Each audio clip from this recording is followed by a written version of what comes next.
এটা হচ্ছে একটা রেফারেন্স পিকচার, যেটা হচ্ছে আমরা আনতে যাচ্ছি। মূলত এটা সম্পূর্ণটাই হচ্ছে চায়না থেকে ইম্পোর্ট করা হবে এবং চাইনিজ বেসড একটা ট্রেনিং সিস্টেম, যার নাম হচ্ছে power system and switchgear protection system.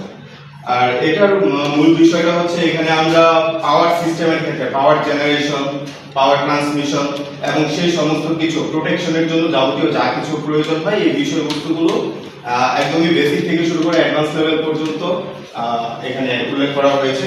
সেই সমস্ত বিষয়ে সরাসরি এক্সপেরিমেন্ট করার ব্যবস্থা রয়েছে এবং এই ট্রেনিং সিস্টেমটির মডেল হচ্ছে STP901।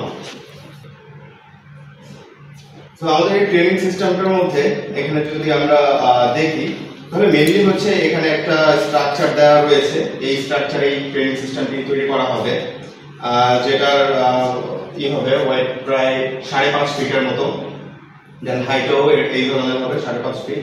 মূলত এটা হচ্ছে অলরেডি আমাদের একটা আসছে চায়না থেকে, সেটার স্ট্রাকচার এখানে দেওয়া রয়েছে। তো এখানে আমরা পাচ্ছি কম্প্রিহেনসিভ প্রোটেকশন সিস্টেম, অর্থাৎ এটা হচ্ছে আমরা যখন এক্সপেরিমেন্ট করব তখন অবশ্যই আমাদের স্টুডেন্টদের সেফটির বিষয়টা আমাদের নজরে রাখতে হয়। এই কারণে হচ্ছে যাবতীয় যা কিছু রয়েছে সেখানে ফার্স্টে আমরা সেফটির বিষয়গুলো দেখতে পাবো। দেন এখানে রয়েছে রিয়েল ওয়ার্ল্ড সিমুলেশন, অর্থাৎ ইন্ডাস্ট্রিতে এবং পাওয়ার ট্রান্সমিশনে জেনারেশনে যে বিষয়গুলো রয়েছে এগুলো ছোট পরিসরে যেন স্টুডেন্টরা খুব ডিটেইল ভাবে বুঝতে পারে এবং সেটা বাস্তবিকভাবে প্রয়োগ করতে পারে, সেই অনুযায়ী যা কিছু করার প্রয়োজন রয়েছে তা করা হয়েছে।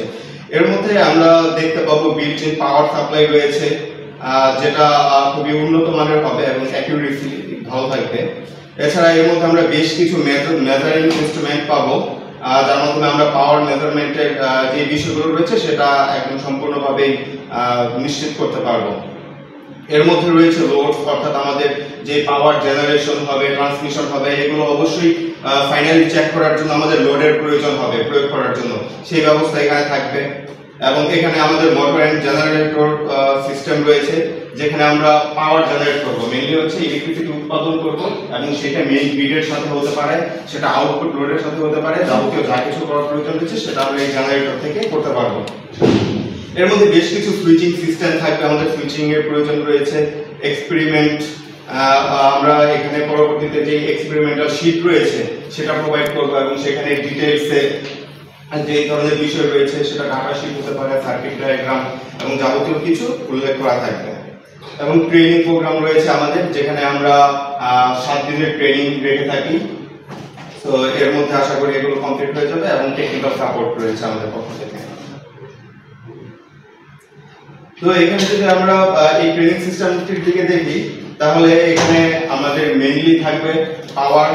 আমাদের ট্রেনিং সিস্টেমটিকে পাওয়ার আপ করার জন্য যাবতীয় যা কিছু প্রয়োজন রয়েছে সেখানে আমরা এখানে কি লক সিকিউরিটি সিস্টেম দেখতে পাবো, যার মাধ্যমে হচ্ছে ট্রেনিং কিটটি স্টার্ট করতে হবে এবং সেখানে এমসিসিবি থাকবে, আরসিসিবি থাকবে প্রোটেকশনের জন্য এবং ইমার্জেন্সি যে কোনো ধরনের অ্যাক্সিডেন্ট থেকে বাঁচার জন্য সেখানে ইমার্জেন্সি প্রোটেকশন সিস্টেম থাকবে এবং সাইরেন থাকবে। এখানে পাওয়ার সাপ্লাই আমরা ব্যবহার করছি, যেখানে এক্সপেরিমেন্টাল পারপাসে ইউজ হবে ফিক্সড 415 ভোল্ট এসি 10 অ্যাম্পিয়ার এবং ভেরিয়েবল 3 ফেজ এসি থাকবে, যেখানে আমরা ভেরিয়েবল 0 to 240 ভোল্ট এবং 0 to 415 ভোল্ট এসি আউটপুট দেখতে পাবো 5 অ্যাম্পিয়ারের। এছাড়া ডিসি পাওয়ার সাপ্লাই রয়েছে, যেখানে ফিক্সড 240 ভোল্টের ডিসি পাওয়ার সাপ্লাই থাকবে 5 অ্যাম্পিয়ার এবং ভেরিয়েবল থাকবে 0 to 240 ভোল্ট। এছাড়া এই পাওয়ার সাপ্লাইটাকে হচ্ছে প্রোটেকশনের জন্য সেখানে ফিউজের মাধ্যমে প্রোটেকশন সিস্টেম ইনবিল্ট থাকবে। এখানে মেজারিং ইনস্ট্রুমেন্টের মধ্যে যদি আমরা দেখি আমাদের পাওয়ার মেজারমেন্টের জন্য, তাহলে ইন্ডিভিজুয়ালি এসি ভোল্ট মিটার থাকবে, AC ammeter, DC volt metre, DC ammeter এবং মাল্টি ফাংশন মিটার থাকবে এখানে। তো এখানে আমাদের মাল্টি ফাংশন মিটারটি দেখার বিষয় রয়েছে। এখানে আমরা যে ধরনের এক্সপেরিমেন্ট গুলো রয়েছে সেখানে ম্যাথমেটিক্যাল টার্মস হতে পারে, এগুলো হচ্ছে যাচাই করার জন্য, ক্যালকুলেশন করার জন্য আমরা বিভিন্ন ধরনের পাওয়ার রেটিং পেয়ে থাকবো, যেখানে হচ্ছে আমাদের line to line, line to neutral, voltage measurement, current measurement, total current measurement, watt, এই ধরনের মেজারমেন্ট, তারপর ফ্রিকোয়েন্সি, পাওয়ার ফ্যাক্টর, তারপর হচ্ছে ভিআর, এগুলো হচ্ছে আমরা সেখানে মেজারমেন্ট করতে পারবো। দেন এখানে হচ্ছে আমাদের পাওয়ার জেনারেশনের ক্ষেত্রে যদি আমরা দেখি তাহলে এখানে আমরা একটা মোটর জেনারেটর দেখতে পাবো, যেখানে একটা 3 ফেজ ইন্ডাকশন মোটর এবং একটা সিনক্রোনাস মোটর কাপলিং করা থাকবে, যার মাধ্যমে আমরা পাওয়ার জেনারেশন করতে পারবো এবং তার রেটিং গুলো এখানে উল্লেখ করা রয়েছে। এছাড়া আমাদের লোডস রয়েছে, এখানে আমরা রেজিস্টিভ লোড পাবো, আলাদা ইউনিটে resistive load, inductive load, capacitive load, যা আমাদের পরবর্তীতে বিভিন্ন ধরনের এক্সপেরিমেন্ট করতে, পাওয়ার ফ্যাক্টর ইমপ্রুভমেন্টের ক্ষেত্রে নানান ধরনের দিক থেকে সাহায্য করবে। দেন আমরা যদি দেখি এখানে আমরা কি কি ডিভাইস গুলো ব্যবহার করছি এবং এক্সপেরিমেন্টাল পারপাসে কি কি ব্যবহার হবে, তাহলে এখানে আমরা সিটি দেখতে পাবো, পিটি দেখতে পাবো। দেন আমরা একটা রিয়েল বাস বার দেখতে পাবো, যেখান থেকে হচ্ছে স্টুডেন্টরা সম্পূর্ণ রিয়েল বিষয়টি দেখতে পাবে। Then digital voltage and current protection system দেখতে পাবো। এই সবগুলোই হচ্ছে এক একটা device. Digital frequency protection system থাকবে, phase fault protection system, thermal protection system. Then এখানে বিভিন্ন ধরনের ফিউজ থাকবে, যেমন এখানে কার্টিক ফিউজ, ফিউজ, এই ধরনের ফিউজের আলাদা আলাদা ইউনিট থাকবে। এখানে হচ্ছে রিলে ফাংশন থাকবে, বিভিন্ন ক্যাটাগরি, ডিফারেনশিয়াল রিলে থাকবে, রিভার্স পাওয়ার প্রোটেকশন রিলে থাকবে, যেখানে পাওয়ারের যে বিষয়গুলো রয়েছে অর্থাৎ জেনারেশনের মাধ্যমে আমরা মেইন যে পাওয়ার গ্রিড থাকে সেটার সাথে আমাদের জেনারেটরকে অনেক সময় সিনক্রোনাইজ করতে হয়, সেই বিষয়ে হচ্ছে আমরা এগুলোর মাধ্যমে পড়বো এবং সেগুলোতে যে ধরনের প্রোটেকশন গুলো প্রয়োজন হয় সেই প্রোটেকশন গুলো আমরা এখানে দেখতে পাবো। সার্কিট ব্রেকারের জন্য আলাদা ইউনিট থাকবে। এখানে হচ্ছে বিভিন্ন ধরনের সুইচিং থাকবে, যেমন সিলেক্টর সুইচ, পুশ সুইচ, এখানে voltage line voltage selection switch রয়েছে।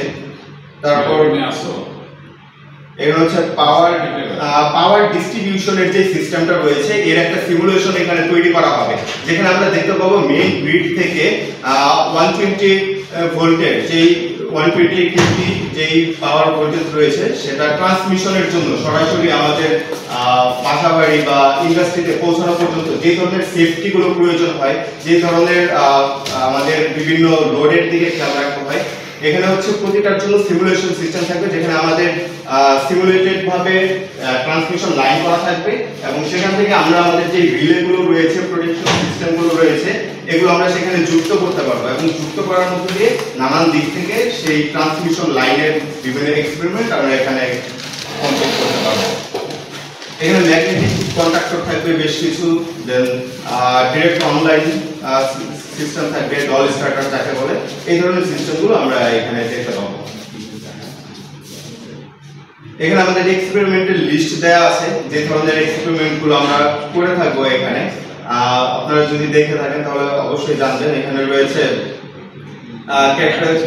characteristic experiment of overcurrent protection system, characteristic experiment of undercurrent and voltage protection system, frequency protection system, phase fault and the sequence protection, overload protection, thermal protection, phase fault protection, power distribution system, power direction system with various protection. And our conventional power and voltage interlock protection with three-phase primary reclosing. এখানে আরো থাকে experiment of power generation, distribution and protection, অর্থাৎ power generation থেকে শুরু করে সেটা distribution এবং প্রোটেকশনের ব্যাপারগুলো, যেটা আমি একটু আগে আলোচনা করলাম। এবং এখানে থাকছে রেজিস্টিভ, ইন্ডাকটিভ, ক্যাপাসিটিভ লোডের যে ব্যবহার রয়েছে, আমরা যেই সকল কারণে এগুলো ব্যবহার করতে পারি সুইচ গিয়ার সিস্টেমে, পাওয়ার ডিস্ট্রিবিউশন সিস্টেমে, পাওয়ার জেনারেশন সিস্টেমে, সেটা সেই ধরনের এক্সপেরিমেন্ট এখানে দেয়া থাকবে। এছাড়া এখানে ডিফারেনশিয়াল রিলে রয়েছে, রিভার্স পাওয়ার প্রোটেকশন রিলে রয়েছে, খুবই এক্সক্লুসিভ দুইটা রিলে। এই রিলের এক্সপেরিমেন্টগুলো আমরা ইন্ডিভিজুয়ালি দেখতে পাবো এখানে। দেন আমাদের হচ্ছে যখন এই সম্পূর্ণ বিষয়টা রয়েছে তখন আমরা এর ইনস্টলেশন থেকে শুরু করে টেস্টিং, কমিশনিং এবং ট্রেনিং, এই ধরনের বিষয়বস্তুগুলো সমস্ত কিছু আমাদের ট্রেনিং সিস্টেমের সাথে ইনক্লুড থাকে। এই হচ্ছে আমাদের সম্পূর্ণ বিষয়। তো এখন আপনাদের যদি কোনো কোয়েশ্চেন থেকে থাকে তাহলে অবশ্যই